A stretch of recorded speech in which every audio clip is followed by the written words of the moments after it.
샬롬, 우리 사랑부 가족들 반갑습니다. 수요일 아침이네요. 작은 큐티로 하루 시작하시죠. 전도사님과 함께 나눌 말씀은요, 잠언 28장 1절부터 18절까지 말씀입니다. 잘 듣고 깊이 묵상하시길 바랍니다. 악인은 쫓는 자가 없어도 도망치나 의인은 사자처럼 담대하다. 나라가 부패하면 지도자가 자주 바뀌지만 슬기롭고 지혜로운 지도자는 나라를 안정시킨다. 가난한 자를 압제하는 권력자는 곡식을 나달 하나 남김없이 쓸어가는 폭우와 같다.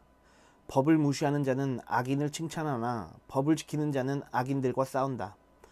악한 사람들은 법을 무시하나 여호와를 찾는 자들은 온전히 법을 지킨다. 흠 없이 행동하는 가난뱅이가 행실이 비뚤어진 부자보다 낫다. 법을 지키는 자는 분별이 있는 사람이지만 불량배의 친구는 아버지를 망신시킨다. 아멘. 네, 오늘 잠언의 내용은 어떤 것 같으세요, 여러분? 전도사님이 읽어볼 때는 지도자들이 들어라, 이런 내용인 것 같아요. 잠언이 쓰여졌을 당시에 이 고대 근동지방에는 사실은 지혜의 말씀들을 왕립학교 같은 데서 많이 가르쳐 줬거든요. 왕립학교라는 건 무슨 뜻이겠어요? 귀족들과 지도자들을 위한 학교라는 뜻이겠죠. 그 사람들이 배우는 이야기이기 때문에 지도자에 대한 내용들이 많이 실려 있는데요. 잠언도 그와 마찬가지예요. 때로는 고대 근동 지역에서 있었던 지혜들을 인용한 부분도 많이 있고요. 특별히 오늘은 직접적으로 지도자의 청렴에 대해서 이야기하는 것 같은데요. 앞쪽에 있는 구절 전도사님 읽어볼 테니까 잘 들어보시죠. 악인은 쫓는 자가 없어도 도망치나 의인은 사자처럼 담대하다. 나라가 부패하면 지도자가 자주 바뀌지만 슬기롭고 지혜로운 지도자는 나라를 안정시킨다. 아멘. 악한 사람은 늘 다른 사람들에게 해를 주기 때문에 언제나 쫓기는 마음으로 불안 속에 살아갈 거예요. 그러나 의인은 어때요? 불안함이 없습니다. 평강이 넘칩니다. 그래서 언제나 담대한 사자와 같다 라고 오늘 성경은 이야기하고 있습니다. 평생 불안에 떨며 도망가는 사람보다 담대하고 의로운 사자가 되어서 여러분들은 선한 영역을 드러낼 수 있는 그런 신실한 성도들이 되기를 예수님 이름으로 축복합니다. 뿐만 아닙니다. 사람도 그러하지만 나라조차 마찬가지입니다. 나라가 부패하면 어때요? 잠언의 말씀은 지도자가 자주 바뀐다고 하네요. 서로 정치 권력을 잡기 위해서 암투를 벌이기 때문에 그렇죠. 그러나 슬기롭고 지혜로운 지도자는 어떻게 합니까? 그런 권력 다툼이 일어나지 않도록 나라를 안정시키죠. 이렇듯 지도자들에게 필요한 덕목은 슬기롭고 지혜로운 것, 그리고 무엇보다 의로워서 사자처럼 담대하게 하나님의 말씀을, 하나님의 뜻을, 공의를 선포할 수 있는 사람, 그런 사람이 지도자가 되어야 될 것입니다. 그래서 여러분들도 여러분들의 선한 영향력을 드러내고 싶다면 이렇게 오늘 말씀에 나와 있는 이 의로운 지도자처럼 날마다 하나님의 말씀으로, 날마다 은혜의 의로, 날마다 하나님의 말씀으로 성장해 나가는 그런 사람들이 되셔야 합니다. 우리 사랑부 가족들 할 수 있습니다. 화이팅! 2절 한번, 뒤에 있는 9절 한번 읽어보죠. 가난한 자를 압제하는 권력자는 곡식을 나달 하나 남김없이 쓸어가는 폭우와 같다. 법을 무시하는 자는 악인을 칭찬하나 법을 지키는 자는 악인들과 싸운다. 악한 사람들은 법을 무시하나 여호와를 찾는 자들은 온전히 법을 지킨다. 아멘. 지도자 중에 가난한 사람들을 착취하고 그들의 이 곡식, 그 쌀 한 톨 남김없이 싹 쓸어가서 마치 폭우 같은 사람들이 있다. 이렇게 이야기해요. 그렇게 가난한 사람들 거 등골 빼먹고 착취하고 못살게 괴롭히고 이런 사람들은 어떻게 되겠어요? 맨 앞에 있는 구절처럼 날마다 불안에 시달리며 쫓겨다니는 신세가 되겠죠. 그러나 의로운 사람은 어때요? 베푸는 사람은 어때요? 섬기는 사람은 어때요?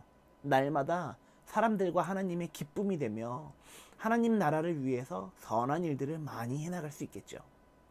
인색한 지도자가 되어서 날마다 쫓겨다니느니 풍성하고 사람들을 아낌없이 나눠주는 그런 사람 되셔서 평강이 넘치는 삶을 사시기를 예수님 이름으로 축복합니다. 그런 분이 지도자가 되었으면 좋겠어요. 교회도 나라도 우리 공동체도 모든 영역에 이렇게 선한 영역을 드러낼 수 있는 사람들이 되어서 힘들어져가는 한국교회가 다시 한번 부흥할 수 있는 계기가 되기를 예수님 이름으로 축복하며 기도하겠습니다. 법을 무시하는 사람은 어때요? 악인을 칭찬한대요. 아유 잘했어. 그 법망 잘 요리조리 잘 피해 나가서 많은 이덕을 올렸구만. 똑똑한 사람이구만. 이렇게 이야기할 거예요. 그러나 의인들은 어떻습니까? 법을 지키는 사람들이죠. 하나님의 말씀을 지키는 사람들이죠. 이런 사람들은 바로 의로운 사람들이죠. 여러분 의로운 사람 되십시오. 법을 잘 지키는 사람 되셔서 우리가 도덕의 수준을 넘어서는 이 도덕과 윤리, 율법적인 신앙 안에 갇혀 사는 이런 사람들이 아니라 내가 하나님의 기쁨이 되기 위해서 이러한 질서들을 잘 지키는 선한 청지기 같은 삶을 사셔야 돼요. 마지막에 있는 구절 한번 읽어볼게요. 흠 없이 행동하는 가난뱅이가 행실이 비뚤어진 부자보다 낫다.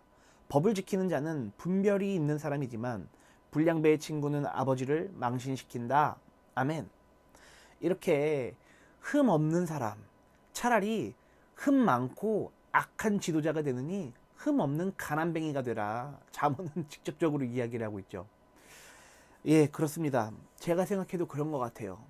굳이 저 높은 자리에 올라가서 사람들 마음 힘들게 하고 어렵게 하고 괴롭히고 사람들 세금 뜯어갖고 착취하고 이러느니 차라리 없이 살지만 가난하지만 흠이 없는 게 낫지 않겠습니까? 그렇게 되면 어때요? 우리는 늘 담대할 것이고요. 담대한 사자는 늘 어때요? 평강 가운데 있겠죠. 성령 안에 있겠죠. 전도사님이 기도할게요. 기도손, 기도눈.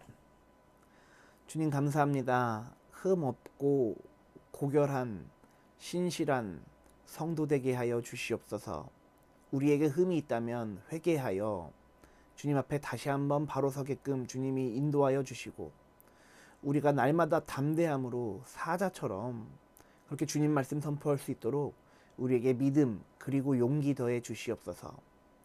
지도자들에게 하나님께서 오늘 다가가 주셔서 하나님의 말씀을 이야기해 주시고 그 말씀에 순종할 수 있도록 그들에게도 하나님 믿음 더해 주시옵소서. 주님, 시대가 악하고 많이 어렵습니다. 이 어렵고 악한 시대 가운데 하나님께서 세워주시는 자들, 그들을 기름 부어 주셔서 사람들을 안정시키고 교회를 안정시키며 나라를 안정시키고 평화를 선포하는 사람들, 그런 사람들이 세워질 수 있도록 주님이 은혜를 베풀어 주시옵소서. 불쌍하게 여기셔서 긍휼함 베풀어 주시옵소서. 예수님 이름으로 축복하며 기도했습니다. 아멘. 네, 우리 사랑부 가족들, 오늘 수요일인데요. 작은 큐티 끝까지 시청해 주셔서 감사하고 내일 목요일도 작은 큐티로 다시 만나도록 합시다. 이제 6월이 지나면 잠언이 끝나요. 31장까지인데 우리가 5월, 6월 한 달 동안 잠언 한 권 다 읽은 거예요. 여러분들 축복합니다. 그러면 내일도 역시 잠언 큐티로, 작은 큐티로 다시 만나도록 하죠. 사랑부 가족들 내일 만나요. 안녕.